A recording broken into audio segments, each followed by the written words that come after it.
অবশেষে ভাগ্য খুলল ইবতেদায়ী শিক্ষকদের। দীর্ঘ ৪০ বছর পর তাদের দাবি পূরণ হতে যাচ্ছে। প্রথম ধাপে ১,৫১৯ ইবতেদায়ী মাদ্রাসার ৬,০০০-এর বেশি শিক্ষক এমপিওভুক্ত হচ্ছেন। তাদের এমপিওভুক্তির প্রস্তাবের ফাইলে স্বাক্ষর করেছেন সদ্য বিদায়ী শিক্ষা উপদেষ্টা ডক্টর ওয়াহিদুদ্দিন মাহমুদ। অবহেলিত হাজার হাজার ইবতেদায়ী শিক্ষকদের দারুণ এই সুখবরটি নিয়ে থাকছে আজকের প্রতিবেদন, এবং আপনাদের সঙ্গে আছে আমি মোহাম্মদ শাহনেওয়াজ কামাল।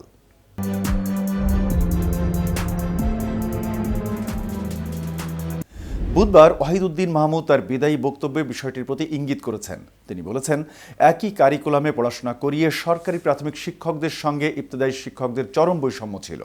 সেই বৈষম্য নিরসনের উদ্যোগ নেওয়া হয়েছে। সদ্য সাবেক এই শিক্ষা উপদেষ্টা বলেন, দেশে অনেক ইবতেদায়ী মাদ্রাসা আছে, এর মধ্যে অনেকগুলো অনানুষ্ঠানিক, কিন্তু অনেক প্রতিষ্ঠানের নথি আছে। সরকারি প্রাথমিক স্কুলের মতো তারা বাংলা, ইংরেজি, গণিত পড়াচ্ছেন। অবকাঠামো শিক্ষক থাকার পরও তাদের এমপিওভুক্ত করা হয়নি।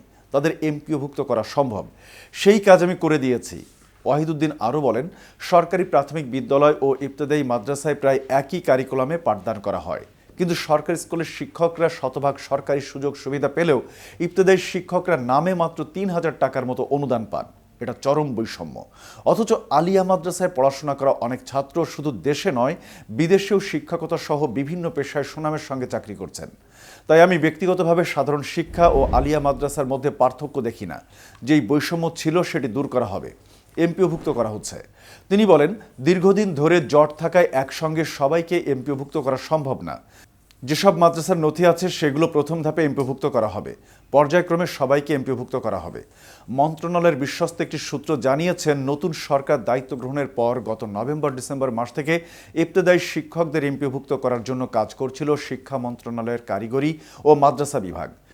সারা দেশে এডুকেশনাল ইনস্টিটিউট আইডেন্টিফিকেশন নম্বর বা শিক্ষা প্রতিষ্ঠান শনাক্তকারী নম্বর আছে এমন ১,৫১৯টি মাদ্রাসাকে এমপিও করার ফাইল প্রধান উপদেষ্টার কাছে পাঠানো হবে। নতুন শিক্ষা উপদেষ্টার শপথ অনুষ্ঠানে এই শিক্ষকদের এমপিওভুক্তির বিষয়টি অর্থ বিভাগের সচিবকে অবহিত করেন শিক্ষক মন্ত্রণালয়ের সংশ্লিষ্টরা। এ সময় অর্থ সচিব আশ্বাস প্রদান করে বলেন, প্রধান উপদেষ্টার সম্মতি মিললে টাকা ছাড় করার বিষয়টি তিনি দেখবেন।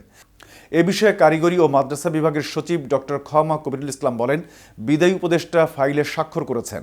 ফাইলটি এখন প্রধান উপদেষ্টা মহোদয়ের অনুমতির জন্য পাঠানো হবে। তিনি সদয় অনুমতি দিলে খুব দ্রুত সময়ের মধ্যে শিক্ষকদের এমপিওভুক্ত করা হবে।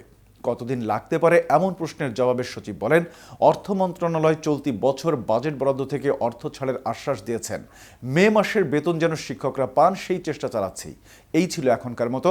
পরবর্তী ভিডিও দেখার আমন্ত্রণ জানিয়ে এখানেই শেষ করছি। এতক্ষণ KTVর সাথে থাকার জন্য ধন্যবাদ।